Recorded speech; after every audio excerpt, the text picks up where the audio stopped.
So this week we're going to be talking about connecting with people using print media. And what's a QR code? A QR code is a quick response code, meaning it's a barcode that we've all seen, and how it's used is you put these barcodes on your offline media, meaning your direct mail, your business cards, outdoor advertising, that sort of thing. It's not so much used in online advertising, on your website and that sort of thing. If it was on your website, I would say use it so that people can take a picture of it and it will bookmark on their phone the mobile version of your website. But really that's about it, because if they're already online, they don't need that. It would just be a link that they would click and drive them to where you want them to go. So QR codes are really meant for offline media, and you can use them in your outdoor advertising, on your for sale signs, direct mail, newspaper, business cards, event booths if you did events and that sort of thing, your open houses. Now, how to make a QR code is you go to the Google website for making it, which is goo.gl, and when you go there, you have to sign in with your Gmail account, because when you do that, every QR code that you create will start tracking how many times a person takes a picture of it. And it will only do that if you're signed in, and you have to sign in using your Gmail. So make sure you sign in using your Gmail. It's free. Either way, it's free. But if you don't sign in and you create these QR codes, then it won't track how many times it's been clicked.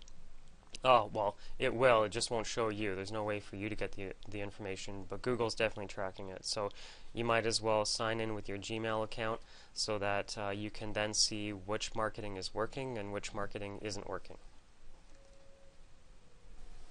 So I'm going to use the Google QR code generator to make all the QR codes for my future marketing. So I'm going to go to goo.gl, sign in with your information, and it's going to now log all of the activity for those QR codes. So I want to get a QR code for my main website, which is openhousetour.com. So I copy the entire URL up at the top, copy it, go back into my Google URL shortener, paste it, and hit shorten. And there, it just shortened that URL into this short itty-bitty link.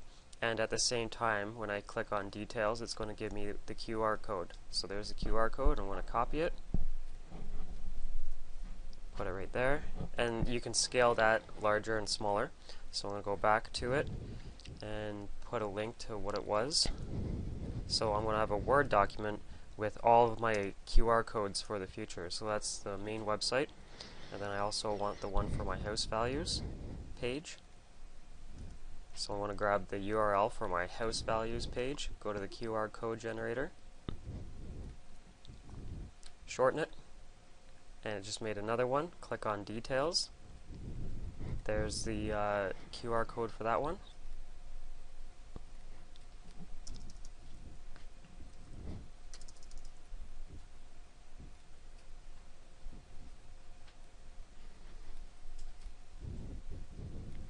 Actually, you might as well copy both the long format and the short one so that you have it all together. So this is for house values, and then maybe I want the one for my and that short one is great for websites like Twitter and other applications that limit the characters that you have when you type in something. So with Twitter, you can only type in so many characters when you have a paragraph or a link, so that you have to shorten the links to go from a very long one to a short one.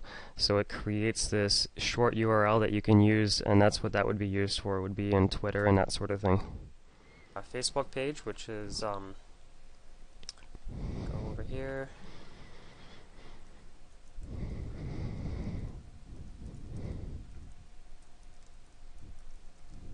Facebook.com/about Dan.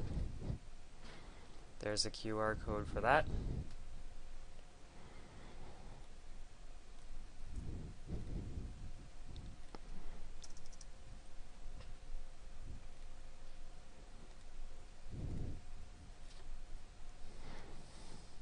And now in this Word document, I have the most common QR codes that I'm going to use in the future. Oh, and then there's also the featured page. So this is the QR code that I would put on my for sale signs. It wouldn't be each individual listing, the URL for the listing. It'll be whatever your featured page is. And then it's going to put all of your featured listings right here on the main page. So I'm going to make one for the featured page.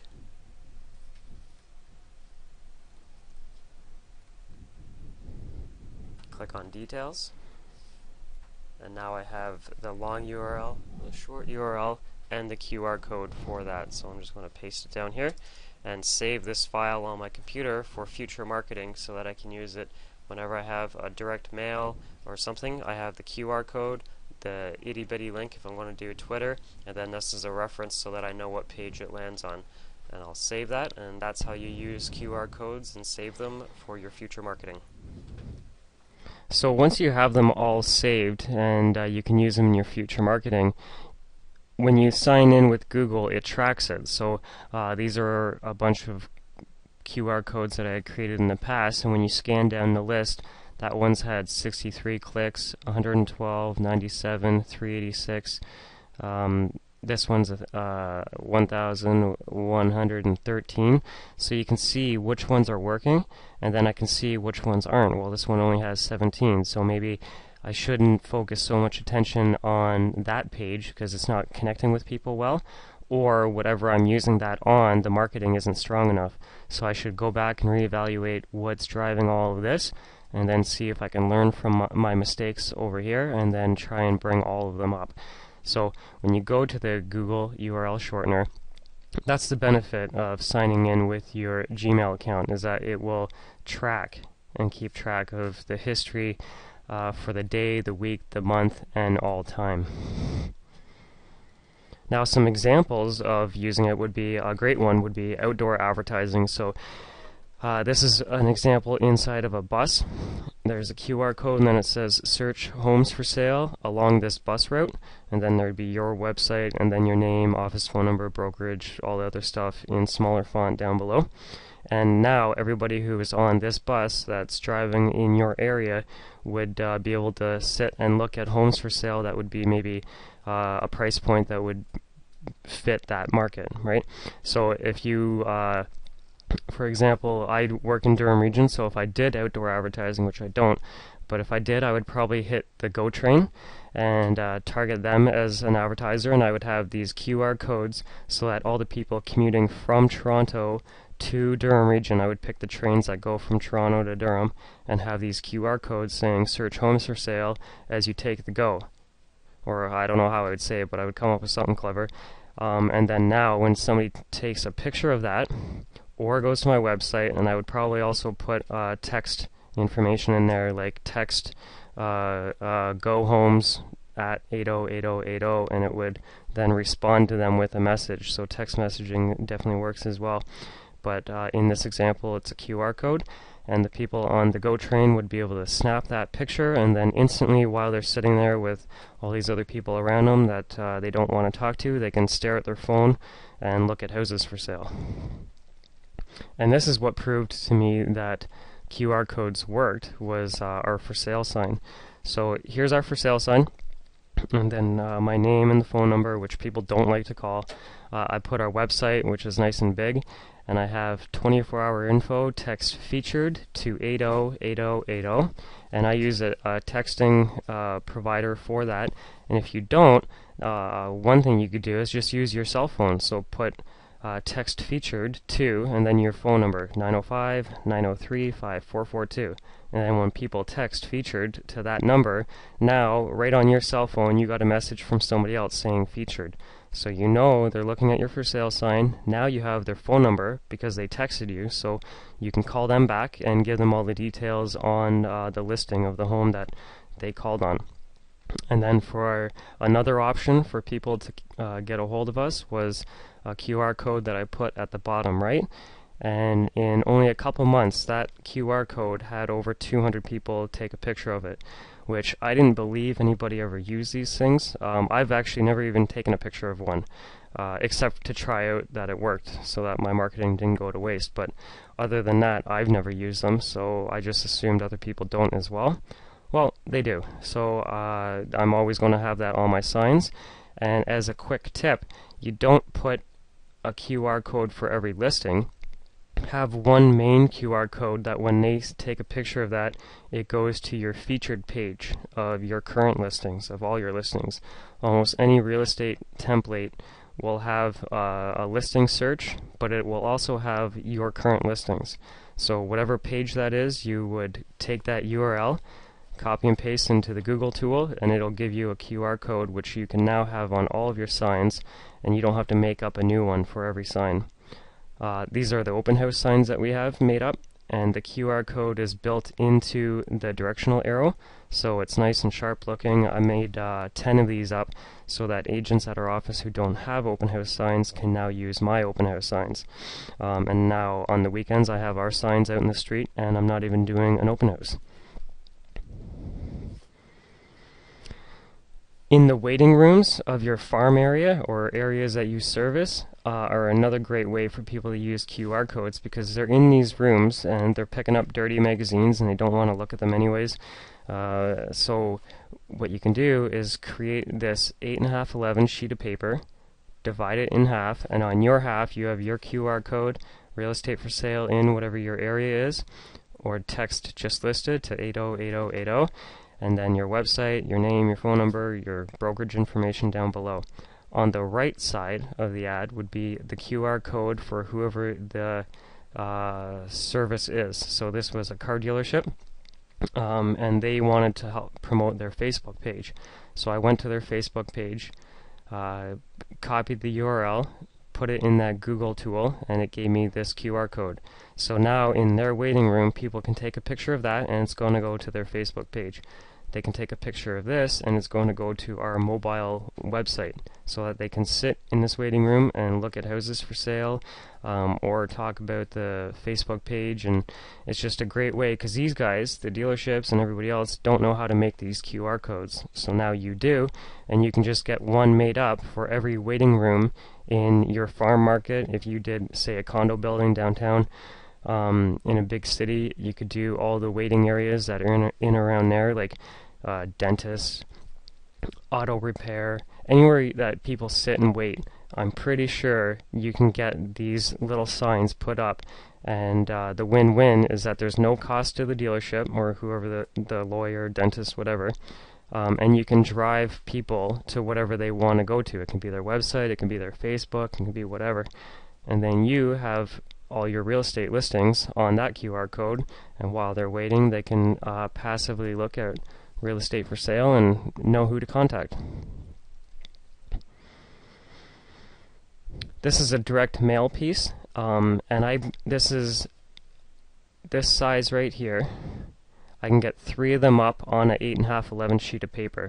So we print this on cardstock, and then just put the label of the homes on a street that had a home sell within 7 days. Put the stamp on it, and on the back you have the QR code, the area that you mailed to, and then a direct message to the people in that area. And what's neat about doing it this way is you're not taking the time to stuff an envelope. Plus, everybody at the post office sees the marketing. And what happens is you're not talking about a specific home that's sold in one day. You just pick an area in your area that you work that has good turnover, or that's a little more in demand at the moment, and say a message if it's true that whatever length of time. So in this example, homes in that area were selling in the first week. So I put homes are selling in less than 7 days. What's my house worth now? And there's a thought bubble coming out of their house. And then I drive them to our homevalueson.com to get a house evaluation. This message is for the buyers on that side.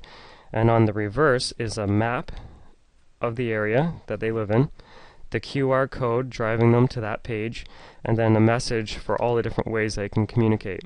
Get the new house values for your street, call toll free, ask for me, text house values too, and I put my cell phone number, and visit our website right there. All our brokerage info, small font, everything is there, and it gets target marketed to people in your farm or people in your area that have high turnover, and they're definitely going to be communicating with you. If you do any direct mail, you should try this one out.